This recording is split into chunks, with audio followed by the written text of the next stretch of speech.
बच्चों आज हम बात करने वाले हैं यूनिट 10 की हेलो एल्केन्स और हेलो एरीन्स। तो इसमें हमने देखा है पहला क्वेश्चन हमारा दे रखा है तृतीयक हैलाइड द्वितीयक हैलाइड एवं प्राथमिक हैलाइड किस प्रकार की नाभिक स्नेही प्रतिस्थापन अभिक्रियाएं देते हैं, स्पष्ट करिए, क्रियाविधि लिखिए। मैं आपको बता दूं एल्किल हैलाइड दो प्रकार की नाभिक स्नेही प्रतिस्थापन अभिक्रियाएं देते हैं।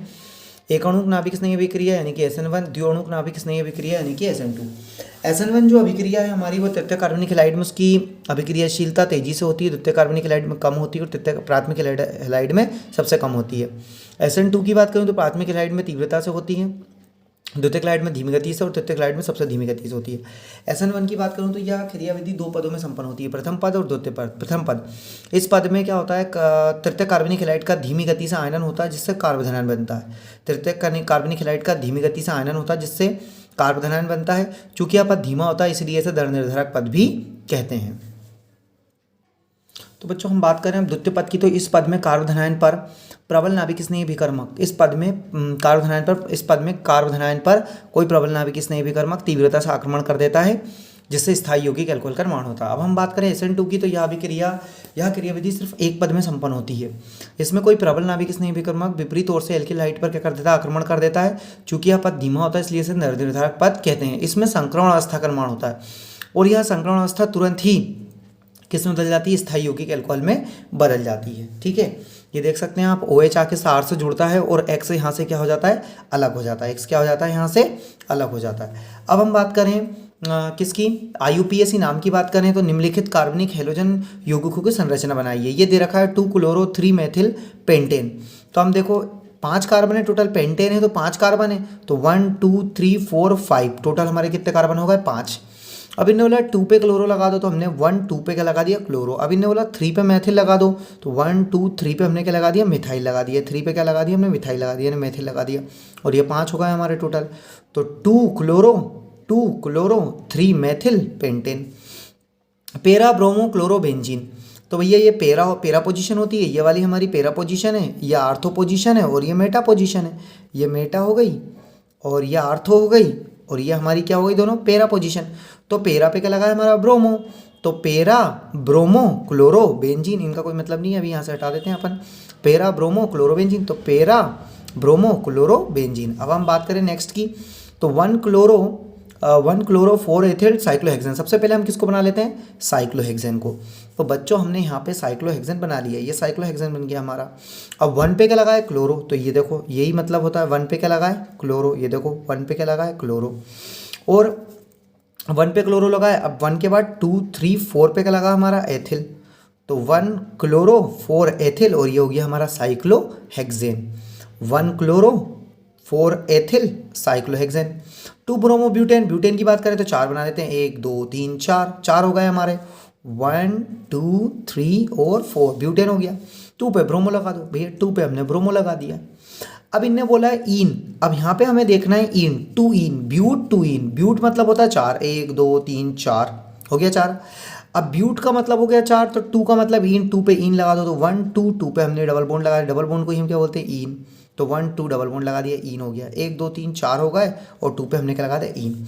और 1 और 4 पे क्या लगा है हमारा, ब्रोमो। तो 1 4 पे क्या हो गया हमारा, ब्रोमो, यानी 1 4 dibromo butane, sorry 1 4 dibromo but second ene. एक बार और इसको अच्छे तरीके से बता देता हूँ मैं, ये 4 कार्बन हमने कर लिए, ब्यूट का मतलब 4 कार्बन होता है, 2 हो गया हमारा ईन। तो 1 2 2 पे हो गया हमारा ईन। अब हम 1 पे और 4 पे क्या लगा देते हैं, डाई ब्रोमो। तो हमने लगा दिया 1 पे ब्रोमो और ये 4 पे ब्रोमो। अब हम हाइड्रोजन जोड़ देते हैं, तो ये 2 हाइड्रोजन जुड़ेगा, यहाँ 1 हाइड्रोजन जुड़ेगा, यहाँ 1 जुड़ेगा, यहाँ 2 जुड़ेंगे। तो 1 2 3 4, 2 पे ईन हो गया, तो 1 4 डाई ब्रोमो 2 ईन, ये हो गया हमारा क्लियर। ठीक है, तो बच्चों नेक्स्ट क्वेश्चन है, क्लोरीन यद्यपि इलेक्ट्रॉन अपचयन समूह है या क्लोरीन इलेक्ट्रॉन ग्राही समूह है, फिर भी यह एरोमेटिक इलेक्ट्रॉन रागी या इलेक्ट्रॉन स्नेही प्रतिस्थापन अभिक्रिया में आर्थो तथा पेरा निर्देशक है, क्यों? तो मैं आपको बता देता हूँ, यहाँ पे इलेक्ट्रॉन आकर्षी बोल सकते हो, आप क्या बोल सकते हो, इलेक्ट्रॉन आकर्षी। क्या बोलोगे, इलेक्ट्रॉन आकर्षी। ठीक है, तो यहाँ पे क्या है, इन्हें बताया गया है कि क्लोरीन जो है वो इलेक्ट्रॉन आकर्षी समूह है, फिर भी यह आर्थो और पेरा निर्देशक है, क्यों? मतलब ये आर्थो और पेरा पे रिएक्शन क्यों देता है, ये हमें बताना है। तो हम बता रहे हैं आपको, कि क्लोरीन ऋणात्मक प्रेरक प्रभाव के कारण इलेक्ट्रॉन को क्या करता है, आकर्षित करता है। क्लोरीन जो है वो ऋणात्मक प्रेरणिक प्रभाव के कारण इलेक्ट्रॉन को आकर्षित करता है, जबकि अनुनाद के कारण इलेक्ट्रॉन को प्रतिकर्षित करेगा। अनुनाद के कारण क्लोरीन इलेक्ट्रॉन को देता है, प्रतिकर्षित करता है, और जबकि ऋणात्मक प्रेरणिक प्रभाव के कारण इलेक्ट्रॉन को ग्रहण करता है। जब कोई इलेक्ट्रॉन स्नेही अभिकर्मक क्लोरोबेंजीन से क्रिया करता है तो क्या हो जाता है कि जब क्रिया ये करेगा तो इस पर क्या बन जाता है, ये कार्बोधनायन बन जाता है, कार्बोधनायन बन जाता है। लेकिन अनुनाद के कारण ये कार्बोधनायन का प्रभाव क्या हो जाता है, प्रेरणिक प्रभाव के कारण इस अनुनाद का प्रभाव क्या हो जाता है, कम हो जाता है।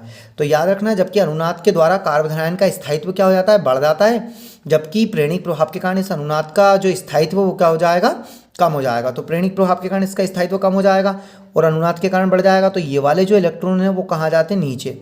ये देखो अब यहाँ पे बता देते हैं हम आपको। तो क्या होता है, ये हमारा इलेक्ट्रॉन स्नेही अभिकर्मक हो गया। यहाँ पे क्या होगा, ये वाले जो आपको इलेक्ट्रॉन दिख रहा है, ये वाले जो आपको इलेक्ट्रॉन पहले तो बता देता हूँ मैं आपको, ये वाले जो दोनों इलेक्ट्रॉन हैं वो यहाँ आ जाएंगे। तो ये देखो ये वाले इलेक्ट्रॉन यहाँ आ गए। अब ये यहाँ से ये धनायन जो है वो यहाँ से हट जाएगा।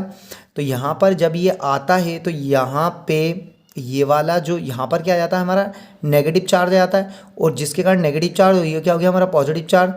तो यहाँ पर यह हमारा क्या हो जाता है, नाभिक इलेक्ट्रॉन स्नेही अभिकर्मक, तो इस नेगेटिव पे ये आक्रमण कर देता है, जिससे हमारा ये बन जाता है। ठीक है ना।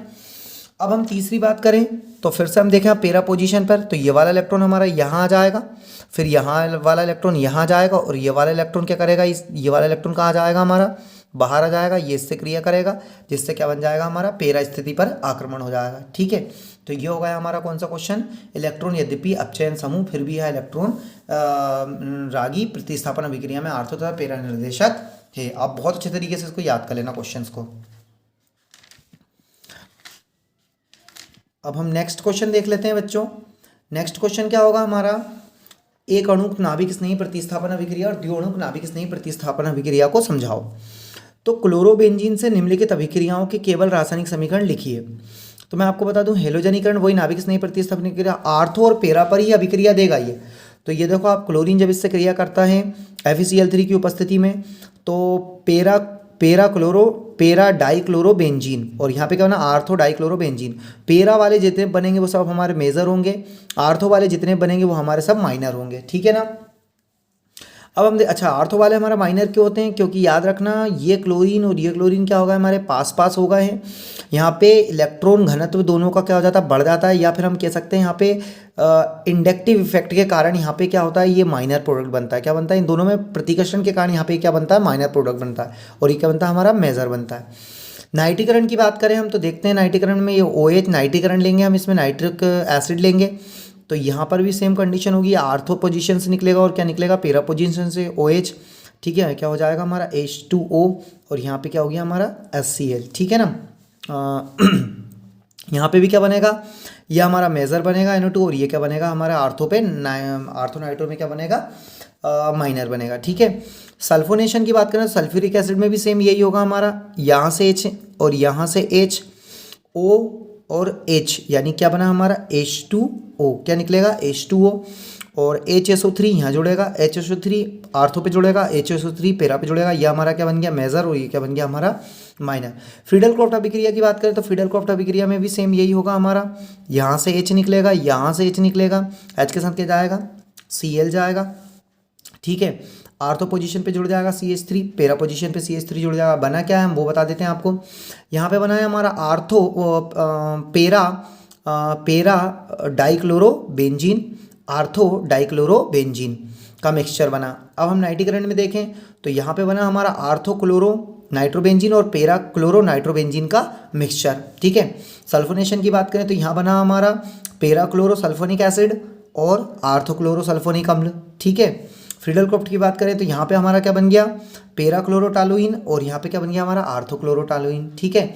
बहुत इजी क्वेश्चन है बच्चों, इनको बहुत अच्छे तरीके से कर लेना, और मेरे चैनल को सब्सक्राइब कर देना, लाइक कर देना और शेयर कर देना वीडियो को। Thank you.